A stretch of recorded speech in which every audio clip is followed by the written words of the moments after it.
जुले सबको।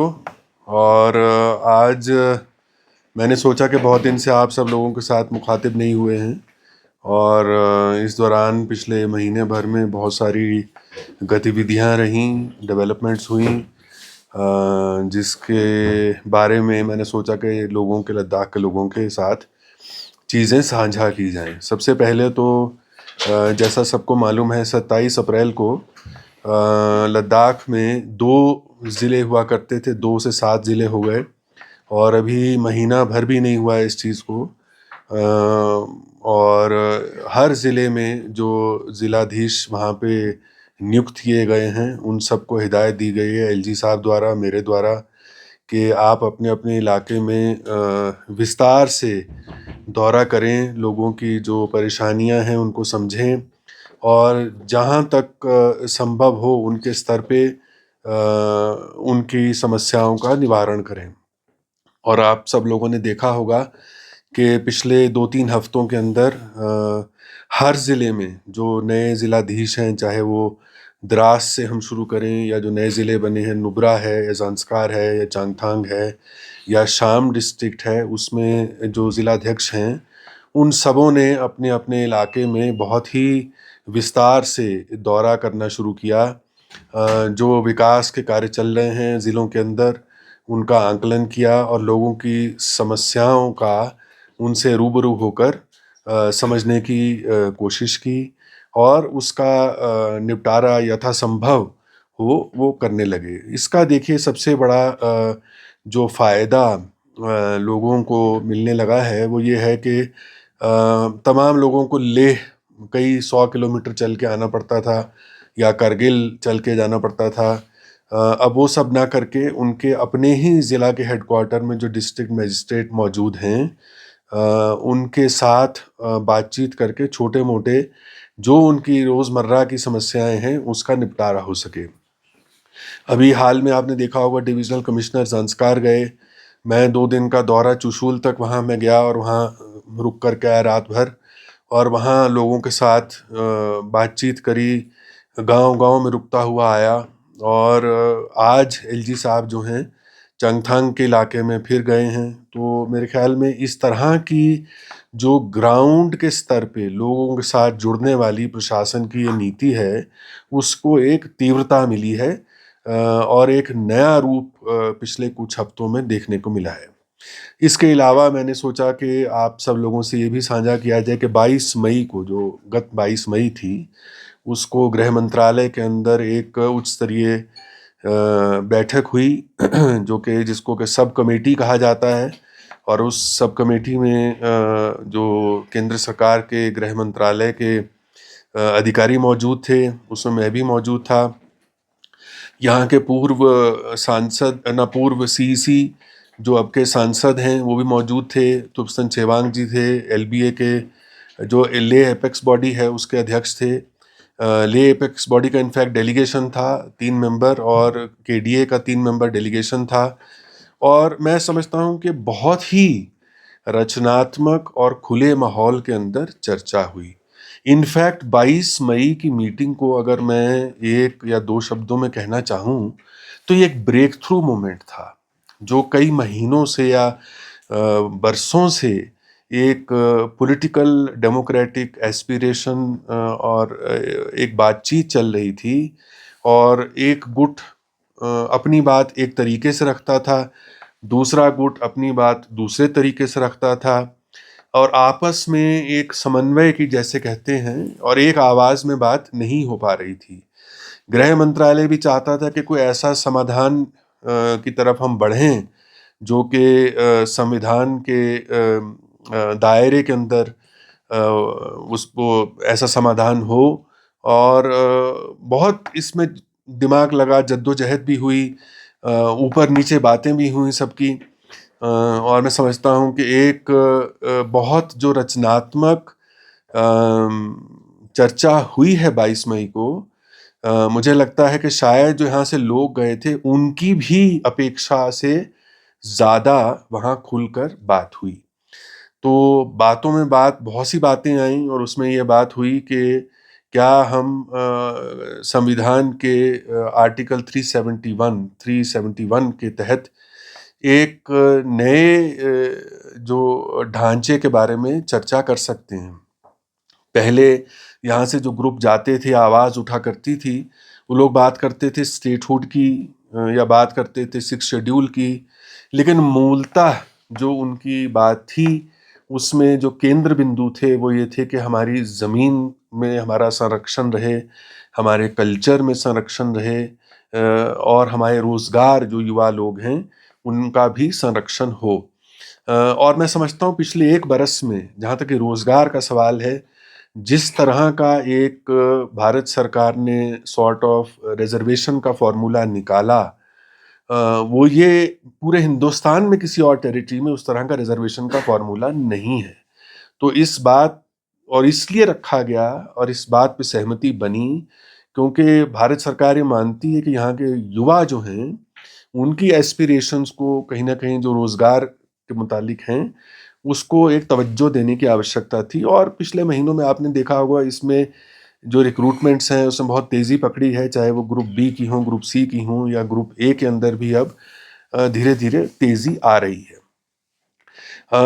और इसके अंदर बात ये हुई कि एक नया पॉलिटिकल ढांचा संविधान में, कस्टमाइज्ड सल्यूशन जिसको कहा गया कि लद्दाख के लिए एक कस्टमाइज सल्यूशन की क्या हम बात कर सकते हैं, जिसके अंदर कोई ऐसी बॉडी बने जिसके पास पॉलिटिकल, एग्जीक्यूटिव और लेजिस्लेटिव पावर्स हों, और ज़िलों के अंदर भी डिस्ट्रिक्ट काउंसल्स, जैसे भी 2 हैं, क्या हर ज़िले के अंदर डिस्ट्रिक्ट काउंसिल गठित की जा सकती है।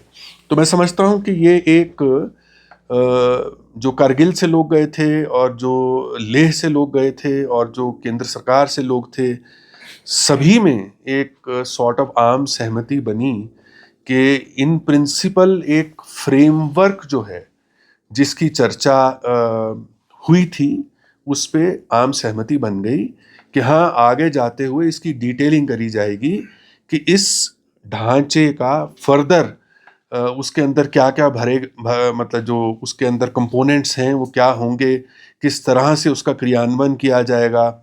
और अल्टीमेटली तो जाहिर सी बात है, अगर कॉन्स्टिट्यूशनल चेंज है वो तो पार्लियामेंट तक बात जाएगी। तो मैं समझता हूँ कि बहुत ही रचनात्मक तरीके से खुले माहौल में हर किसी ने अपनी बात रखी, हर किसी को मौका मिला और एक बहुत ही अच्छी दिशा में वार्तालाप चली है। तो मैं ऐसे मौके पे यही उम्मीद रखता हूँ कि जितने लोग यहाँ के राजनीतिक लीडर्स हैं और तमाम लोग हैं बाकी, वो इस पॉजिटिविटी को बनाए रखें और आगे चल के अगले कुछ हफ्तों में, महीनों में ये चर्चा जो मोड़ पकड़ेगी, और जिस तरह से केंद्र सरकार ने अब यहाँ से जो लोग गए थे उनसे भी ये कहा है कि आप इस फ्रेमवर्क के चलते हमको एक दस्तावेज दीजिए, हम भी जो लॉ मिनिस्ट्री से चर्चा करके अपना एक दस्तावेज बनाएंगे, उसके ऊपर फिर चर्चा होगी। चर्चा जो जारी रहनी चाहिए और बहुत ही अच्छे इस वक्त मोड़ पे पूरी चीज़ आ गई है और मुझे लगता है कि अगले कुछ महीनों में एक अंजाम की तरफ हम पहुंचने लगेंगे। तो आज मैं इसीलिए इतनी ही बात आप सबों से करना चाहता था।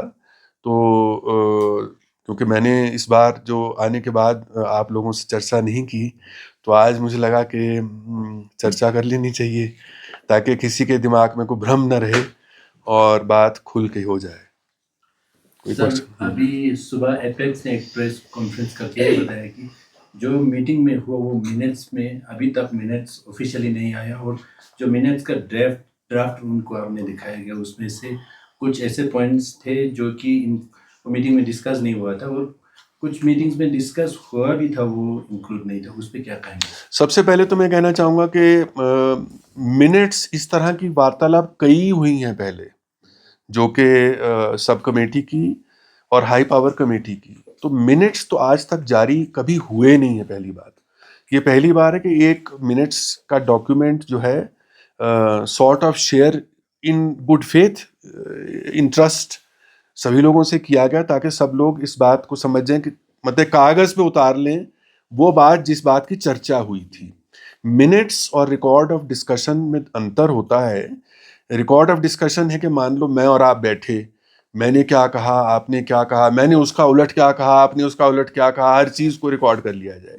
मिनट्स का मतलब होता है कि आप जो पूरी 2.5 घंटे 3 घंटे बात चली, उसका निचोड़ एक सफ़े में आप निकाल करके दे दें कि ये निचोड़ था। और मैं समझता हूँ कि जो मैंने देखा है, निचोड़ में सब कुछ था, लेकिन अगर उसमें मान लीजिए किसी को लगता है कि कुछ चीज़ की खामी रह गई हो या कोई कमी है, त्रुटि है, तो वो मुख्य सचिव तो यहाँ बैठे हैं। तो ऐसा तो है नहीं कि हम किसी से मिलते नहीं, आप लोग आते हैं, सब लोग आते हैं, हमसे मिलते हैं, मिलकर अपनी बात रखें। मैं तो माध्यम हूँ, देखिए, यहाँ के लोगों के बीच में और केंद्र सरकार के बीच में, क्योंकि जो एक कड़ी दोनों तरफ है जुड़ी, यहाँ भी रहता हूँ मैं और उस मीटिंग में भी रहता हूँ। तो आकर के हमसे बात खुले माहौल में करें, ज़रूर हम बात केंद्र सरकार तक पहुँचाएंगे।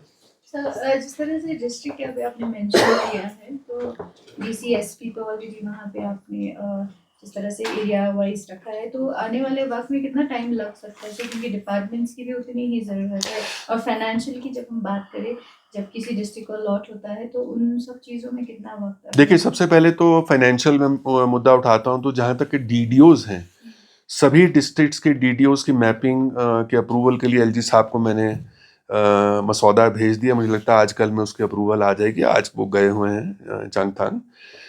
और बजट जो हमारे फाइनेंस डिपार्टमेंट को है, उनको भी कह दिया है कि जो बजट सभी डिस्ट्रिक्ट्स में डीसीज को जो मुहैया होना चाहिए, वो हम प्रोपोर्शनेटली अवेलेबल करवा दें। जहाँ तक कि बाकी विभागों का सवाल है, देखिए, इसके अंदर आज की डेट में फ़िलहाल हमारा जो ढांचा है, उसमें एडमिनिस्ट्रेशन से लोग जम्मू कश्मीर से आते हैं, कुछ हमारे हैं यहाँ के, कुछ आईएएस के लोग वगैरह आते हैं। तो हमने अपने अधिकारियों से चर्चा ये की है कि हाँ, इस वक्त हमारे पास कमी है लोगों की, और उस कमी को आते समय में हम एड्रेस तो करेंगे। लेकिन फ़िलहाल अगर मैं मोटे तौर पे एडमिनिस्ट्रेशन के ढांचे को 2 में डिवाइड कर लूँ, तो एक रेवेन्यू एडमिनिस्ट्रेशन है और एक डेवलपमेंट एडमिनिस्ट्रेशन है। तो हमको एक सॉर्ट ऑफ अपने ही जो लोग इस वक्त मौजूद हैं, उसमें किसी तरह से बांटना होगा कि डेवलपमेंट डिपार्टमेंट्स पूरी तरह से जो ब्लॉक्स हैं, जो तहसील ब्लॉक्स हैं ख़ास तौर पे, उनमें डेवलपमेंट का काम जिस तरह होना चाहिए, और ऐसा ना हो कि आदमी 3-3 4-4 ब्लॉक्स का चार्ज लेके बैठा है। इसी प्रकार से रेवेन्यू एडमिनिस्ट्रेशन में जो तहसील का काम है, वो भी ऐसा ना हो कि एक आदमी 3-3 4-4 तहसीलों का चार्ज लेके बैठा, तो लोग यहाँ से वहाँ दौड़ रहे हैं। तो ऊपर के स्तर पे तो हमने कर दिया। अब जो नीचे वाला स्तर है, उसका भी बहुत ही जल्द हम एक बैलेंसिंग करके उस तरह का फ्रेमवर्क बनाएंगे कि सब लोगों का जो बुनियादी, चाहे विकास से संबंधित हो, चाहे राजस्व से संबंधित हो, सारी चीज़ों का हल वहीं पे हो जाए। सर, इस बार का जो टॉक हुआ है एमएचए के साथ, काफ़ी पुरअमन माहौल में हुआ सर। लोग भी एक्सपेक्ट कर रहे हैं कि और भी चीज़ जो है अच्छा हो जाए। तो लद्दाख का माहौल भी अभी थोड़ा लोग समझने लगा है कि केंद्र सरकार भी थोड़ा खुली तौर पे बातचीत कर रहा है। तो आपके माध्यम से थोड़े कुछ रह गए हैं सर, अभी प्रेस कॉन्फ्रेंस में बता रहे थे, क्या ये चीज़ हल हो जाएंगे सर? देखिए, मैं जहाँ तक मुझे आए अभी 5 महीने पूरे हुए हैं, और इन 5 महीनों में मैंने जितना लद्दाख के लोगों को, जनता को, राजनीतिक लीडर्स को समझा है, मेरी समझ में ये आता है कि ये एक इशू आपसी विश्वास का है, एक ट्रस्ट का इशू है। आप विश्वास के नज़रिए से आगे बढ़ेंगे तो सब द्वार खुलते चले जाएंगे। इस बार पहली बार देखने में आया कि एक विश्वास का माहौल बना, एक पॉजिटिव कंस्ट्रक्टिव एटमॉस्फेयर का माहौल बना। और पिछली मीटिंग में आपको याद होगा, जो हाई पावर कमेटी की मीटिंग हुई थी, उसमें मैंने लौट कर आने पे यही अल्फाज यूज़ किए थे कि it was a very positive and constructive meeting which was held in a democratic spirit. वही एक बुनियाद है कि अगर वो मीटिंग पॉजिटिव कंस्ट्रक्टिव हुई और डेमोक्रेटिक स्पिरिट में हुई, उसको आगे बढ़ाते हुए जो एचपीसी की सब कमेटी की मीटिंग हुई है हाल में, उसमें केंद्र सरकार के अधिकारियों ने बड़े खुल के बात करी कि ठीक है, आप लोगों की एस्पिरेशन स्टेटहुड की है, लेकिन आज की डेट में वित्तीय हालत इस तरह नहीं है, आपके अपने रिसोर्सेज ऐसे नहीं हैं कि स्टेटहुड इमीडिएटली आपको मिल पाए। हो सकता है लंबे अरसे में ये बात जो आप सोच रहे हो किसी न किसी दिन उसका भी एक स्वरूप निकल के आएगा। लेकिन ये बात जो आप कर रहे हैं, फिलहाल पिछली मीटिंग में हमने बात करी थी, उसकी बुनियाद आपको याद होगा पिछली मीटिंग में थी कि फाइनेंसेस आपके नहीं है, इसीलिए स्टेटहुड अभी संभव नहीं हो पाएगी। उसको आगे बढ़ाने के लिए फिर बात ये थी, तो अगर स्टेटहुड नहीं तो फिर ऐसा कौन सा स्वरूप हो सकता है? आप ये सोचिए, इससे ज़्यादा खुलेपन का प्रदर्शन और क्या हो सकता है कि केंद्र सरकार ने ऐसा मॉडल कस्टमाइज्ड उसकी चर्चा शुरू करी है जो कि पूरे हिंदुस्तान में और कहीं नहीं है।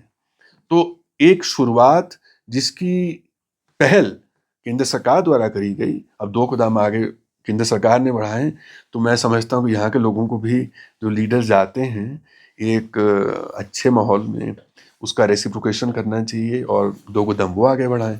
तो इसी तरह से कदम बढ़ाते चले जाएंगे तो सब रास्ते खुलते चले जाएंगे। काफी रिफॉर्म्स देखे जा रहे हैं, जैसे प्लांटेशन हो गया, अभी चेक डैम्स बन रहे हैं, तो ये भी क्योंकि जैसे आपको पता है कि टेरेन बिल्कुल ही अलग है अन्य हमारे और दूसरे भारत की जगहों से। सर, इसमें क्या एक्सपर्ट्स को लेके या लोकली जो एक्सपर्ट्स हैं उनको भी रखा जा रहा है इन मामलों में? क्योंकि बहुत सारे ये भी कहना है कि जिस तरह के प्लांटेशन हो रहे हैं यहाँ पे वो सूटेबल नहीं है कहीं ना कहीं वेदर को लेके। तो इस तरह से किस तरह से काम चल रहा है सर? क्योंकि चेक डैम्स को भी लेके काफ़ी सवाल, और ठिकसे के जो वहाँ रहने वाले हैं उनके काफ़ी दिक्कतों का भी अभी हमें सुनने को मिला है, क्योंकि उनके पानी की काफ़ी दिक्कत आ रही थी उसमें। तो क्या कुछ कहेंगे? देखिए, मैं कहना चाहूँगा कि यहाँ के माननीय उपराज्यपाल महोदय जो हैं, उन्होंने आकर के सबसे पहले जो एक बड़े स्तर पे काम, जिन चीज़ पे काम किया, वो चीज़ें हैं जिससे आम आदमी का रोज़मर्रा की ज़रूरतें जुड़ी हुई हैं। सर्दी के मौसम में यहाँ पानी की किल्लत हो जाती है, तो पानी को किस तरह से कंज़र्व किया जाए, पानी बहता चला जाता है और उसके बाद क्या हम चेक डैम के ज़रिए उसी पानी को रोक के एक ऐसा पानी का स्रोत बनाएं जो कि इरिगेशन के लिए भी इस्तेमाल हो और जो कि पानी पीने के लिए भी लोग इस्तेमाल कर सकें।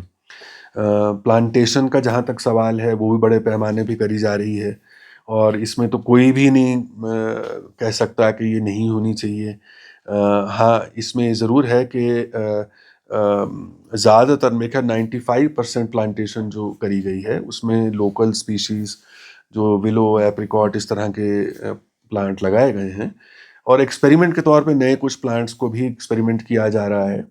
और मैं समझता हूँ एक्सपेरिमेंट और इनोवेशन जो है, जब तक हम नहीं करेंगे तब तक ये नहीं हम जान पाएंगे कि वाकई में यहाँ पे कौन से ऐसे पौधे हैं चल पाएंगे। अब देखिए कि जिस तरह से कई बरस पहले मुझे बताया जाता है, आज से 15 साल पहले प्लांटेशन बहुत ही कम थी, तो लोग पहले कहते थे कि प्लांटेशन करनी ही नहीं चाहिए। तो धीरे धीरे जब प्लांटेशन का लोगों को फ़ायदा समझ में आने लगा तो वो सब उसका समर्थन करना, इनफैक्ट मॉनेस्ट्री वाले जो लोग हैं, चाहे हेमिस के हैं, बाकी हैं, वो भी लार्ज स्केल प्लांटेशन कराते हैं। तो मेरे ख्याल में ये एक प्रक्रिया है। हाँ, जहाँ तक कि लोकल लोगों की समझ और उनको एक्सपीरियंस, उनका तजुर्बा, उसको जोड़ने के लिए हम एलजी साहब भी और मैं भी अलग अलग फोरम में, प्लेटफॉर्म में लोगों से मिलते हैं। अब जैसे अपने आपने देखा नहीं देखा, जैसे जैसे युवा एंटरप्रेन्योर्स हैं, उनको पहले मैं एक ग्रुप में मिला, 20 लोग थे, अगली बार 40 लोग थे।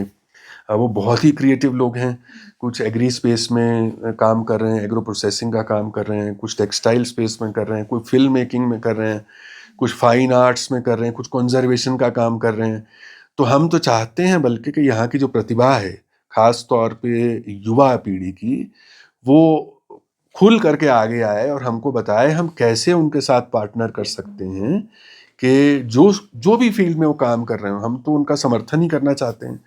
तो ये धीरे धीरे मेरे ख्याल उनको हम अपने अपने जो थोड़े से शाय शेल में बैठे रहते हैं, वो उनको निकालने की कोशिश कर रहे हैं। सर, जिस तरह से एक ऑर्डर आया था फाइनेंशियल जो है वो LHDC दोनों के अंदर जो है सीओ से उनके पास जो है रखा जाएगा, ऐसा एक क्या रखा जाए?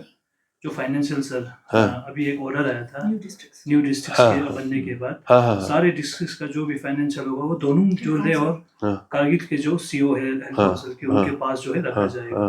तो उस ऑर्डर का मूल उद्देश्य क्या है? देखिए, उसमें क्या है कि जो कानून है, LHDC एक्ट है, उसके अंदर फिलहाल केवल 2 ही ज़िलों का नाम है, लेह और कारगिल।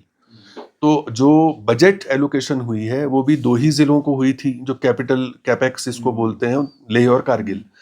अब उसका बंटवारा चूंकि अब नए ज़िले हो गए हैं, वो पैसा खर्च किस प्रिंसिपल पे किया जाना है, हम ये चाहते थे कि एक फेयर प्रिंसिपल अडॉप्ट सीईओ द्वारा और काउंसिल के द्वारा किया जाए। तो हमने एक सर्कुलर निकाला जिसके अंदर हमने कहा कि 60% वेट जो है वो आबादी को देंगे और 40% वेट जो है एरिया को देंगे, ताकि सभी जो कॉन्स्टिट्यूएंट डिस्ट्रिक्ट्स उस पुराने डिस्ट्रिक्ट का हिस्सा थे, उनको ये कहीं ऐसा ना लगे कि हमको महरूम रखा जा रहा है उन पैसों से जो कि हमारे विकास के लिए आने थे, अगर हम उसी काउंसिल का हिस्सा होते। तो ये फिलहाल का अरेंजमेंट, जब तक ये कानून में तरमीम नहीं होगी तब तक ये अरेंजमेंट तो चलना पड़ेगा। सर आने वाले दिनों में जो जोजिला टनल के बाद चल रहा है सर, वो कुछ दिनों में ओपन हो रहा है सर दोनों दिशाओं से, तो यूटी एडमिनिस्ट्रेशन का किस तरह तैयारी चल रही है?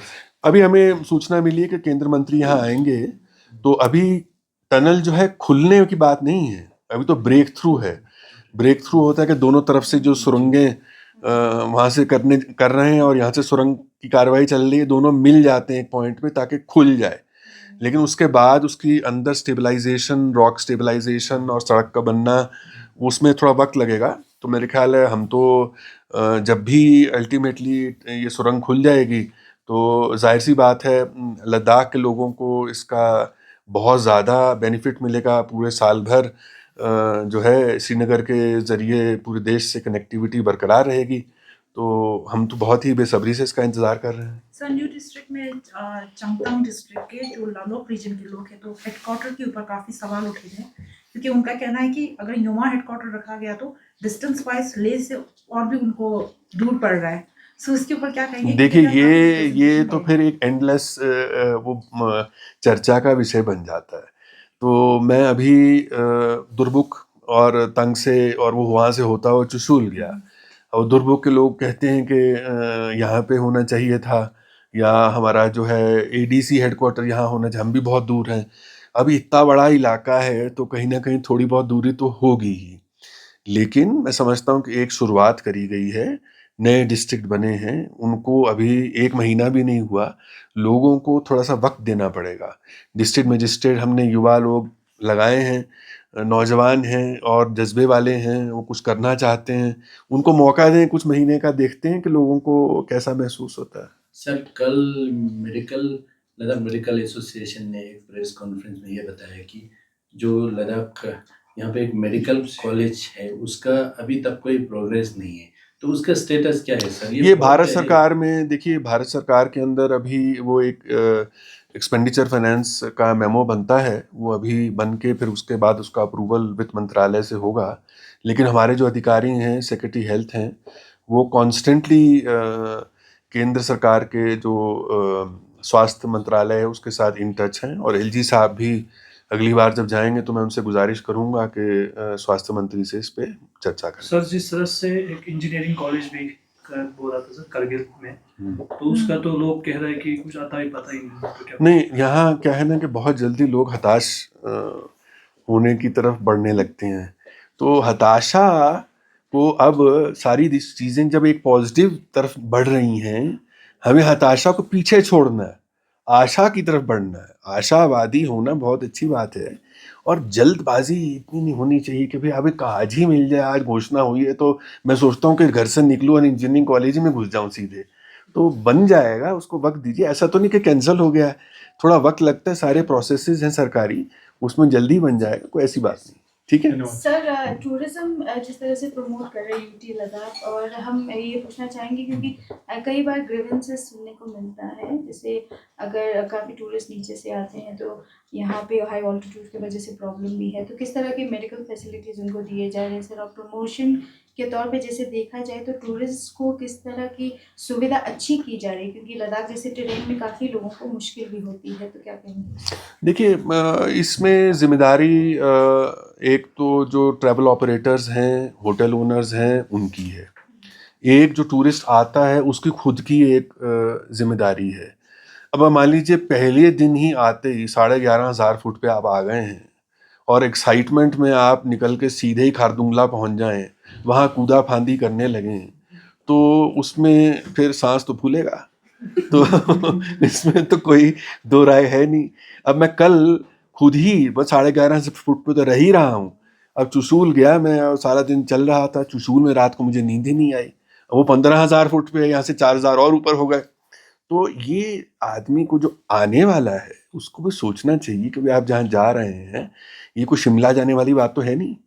आप ऐसी जगह जा रहे हैं जहाँ ऊंचाई पे है, ऊंचाई में जाने के थोड़ा सा सब्र चाहिए जी होता सर, है। ले मार्केट जैसे बहुत बड़ा अभी यूएसपी हो गया है, लाइटिंग्स काफ़ी अच्छे, तो टूरिस्ट आना पसंद करते हैं शाम को और कुछ ना कुछ इवेंट्स चलता रहता है, तो ट्रैफिक जैम की वजह से लोकल्स को भी और टूरिस्ट को भी काफ़ी दिक्कतों का सामना करना पड़ता है क्योंकि पार्किंग भी नहीं है। सर उसको किस तरह देखा जाए? इसमें देखिए आज ही इत्तेफाक की बात है कि हमने चर्चा करी है हमारे जो अर्बन डेवलपमेंट के डायरेक्टर जो हैं डीसी भी हैं और उनके तमाम अधिकारियों के साथ कि एक जो सेंट्रल मार्केट जो हब है हमारा पूरी एक्टिविटी का, उसके आसपास के पूरे दायरे को एक बार देखा जाए कि क्या हम ऐसा पार्किंग का अरेंजमेंट कर सकते हैं कि वो पूरा एरिया जो घूमने वाला उसके आसपास का है, मेन मार्केट के आसपास का, उसमें पेडेस्ट्रियनाइजेशन हो जाए।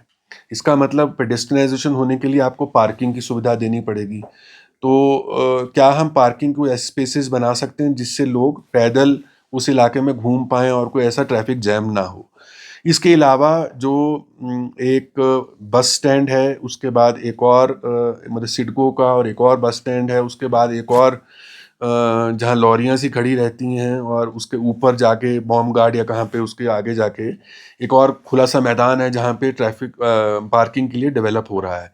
तो वो भी हमने कहा है कि इंटीग्रेटेड प्लान बनाएं कि टैक्सी स्टैंड एकदम अलग हो, जो ट्रक्स हैं या छोटे ट्रक हैं वो अलग उनकी पार्किंग हो, और जो बाहर से टैक्सियाँ आ रही हैं उनकी हम अलग से कहीं पार्किंग का इंतज़ाम कर सकें ताकि वो चोक ना करें। मतलब लोग फिर मतलब नेचुरली अगर वहाँ इतने सारे लोग जा रहे हैं मार्केट में और वहाँ ट्रैफिक जैम हो जाए तो दिक्कत का तो सर एक और सवाल, जिस तरह से Ladakh being a very demographically different, Ladakh का कोई ऐसा स्पॉट हो जैसे हॉट स्पॉट होता है जो वाइल्ड लाइफ के लिए बहुत इंपॉर्टेंट होता है। तो अभी हम देख रहे हैं कि रिसेंट डेवलपमेंट, काफ़ी डेवलपमेंट वर्क्स हो रहे चल रहे हैं, तो हम देख रहे हैं कि एक मेन हॉट स्पॉट जो वाइल्ड लाइफ के लिए बहुत ही इंपॉर्टेंट होता है, तो वहाँ पे हम बहुत सारे कंस्ट्रक्शन देख रहे हैं जो कि एक वाइल्ड लाइफ के अगर पर्सपेक्टिव से देखा जाए तो वो बहुत ही दुख की बात है। तो आप इस पे क्या कहेंगे सर? जिस तरह से डेवलपमेंट वर्क होगा तो वो लद्दाख की डेमोग्राफिक को देख के उसको कंसल्ट करके किस तरह से आप देखते हैं? देखिए वाइल्ड लाइफ यहाँ यूनिक है लद्दाख में, और उसमें एक और ख़ास बात यह है कि बाकी इलाकों में जहाँ के जंगल में जानवर लोग देखने जाते हैं और अक्सर जंगल में नहीं नज़र आते, यहाँ पे क्योंकि खुले में जानवर होते हैं तो देखने में आसानी है और यूनिक स्पीशीज़ हैं, वेटलैंड्स भी हैं और यूनिक किस्म के बर्ड्स भी हैं जो कि रेयर बर्ड्स हैं। तो मैं समझता हूँ कि इसमें कुछ जागरूकता की भी आवश्यकता है क्योंकि लोग ख़ासतौर पे जो टूरिज़्म से जुड़े लोग हैं अक्सर जो है वो इस बात को भूल जाते हैं कि जिस इलाके में रह रहे हैं उसकी ख़ासियत क्या है और जिसको हमें बचा के रखना है। कल्चर, ज़मीन, एम्प्लॉयमेंट की सब ने बात करी, लेकिन जो बेज़ुबान जानवर हैं उनकी बात कौन करेगा? तो वो यहीं के लोगों को मेरे ख्याल में, हालांकि यहाँ के लोग ऐसा है, ये भी एक यूनिक है कि वाइल्ड लाइफ को नुकसान नहीं पहुँचाते हैं। तो इस करके थोड़ा सा कम्युनिटी अवेयरनेस और पॉलिटिकल लीडर्स को भी और जो सोशल बॉडीज़ हैं उनको भी एक जागरूकता जगाने की आवश्यकता है क्योंकि हमेशा ही जो पर्यावरण और विकास के बीच में एक बैलेंस होना बहुत ज़रूरी है। और मेरे ख्याल में लद्दाख का जो डेवलपमेंट का मॉडल है उसमें दोनों में बैलेंस बनाकर ही हम चलेंगे। सर वेटलैंड की बात करें तो सर लद्दाख में कुछ 400 प्लस स्पीशीज जो आते हैं सर, हार्डली 300 जो है वो स्टे करते हैं सर, हार्डली 1 या 2 महीने, वो सारे इंडस बेल्ट एरिया ही करते हैं सर। तो यहाँ पर एक गाँव है सर चुशोट, वहाँ पर भी एक बहुत बड़ा एक वेटलैंड हम देखने के लिए भी गया था, हमने शूट भी किया सर। रिसेंटली एलजी साहब से भी हमने इस बारे में थोड़ा विषय में बात की, तो इस पे क्या प्रोग्रेस हो रहा है, किस तरह के यूटी गवर्नमेंट को इनिशिएटिव? नहीं, जो हमारा वाइल्ड लाइफ विभाग है और जो पर्यावरण वाला विभाग है वो इसके ऊपर जागरूकता के लिए और यूं भी बाकी संरक्षण के लिए प्रतिबद्ध है। अभी हाल में ही एलजी साहब ने एक वाइल्ड लाइफ सोसाइटी के गठन का अनुमोदन दिया है और ये जागरूकता और लोगों को, बाहर के लोगों को भी साथ में जोड़ने के लिए हम कुछ 4-5 जो स्पीशीज़ हैं उन पे फोकस कर रहे हैं, जैसे कि ब्लैक नेक क्रेन है, वेटलैंड्स हैं, जैसे कि ब्राउन बियर है और जैसे स्नो लेपर्ड है। ये 4 अलग वर्टिकल्स पे हम फोकस तरीके से काम करेंगे और आपको जल्द ही मेरे ख्याल अगले कुछ हफ्तों में इसके परिणाम नज़र आएंगे। सर, जिस तरह से टूरिज्म की बात हो रही है सर, बहुत सारे टूरिस्ट का ये कहना है कि जो वो वॉक करते हैं तो जो स्ट्रीट लाइट्स उनमें बड़ा प्रॉब्लम है, क्योंकि बीच में जब इंडिया पाक का एक टेंशन हुआ था तो उस वक्त एडमिनिस्ट्रेशन ने सारा हटाने की बात किया था, तो अभी तक शायद उनको रिपेयर नहीं किया गया है, तो क्या कुछ ये मैं दिखवा लेता हूँ, इस इशू को दिखवा लेता हूँ, ठीक है। धन्यवाद।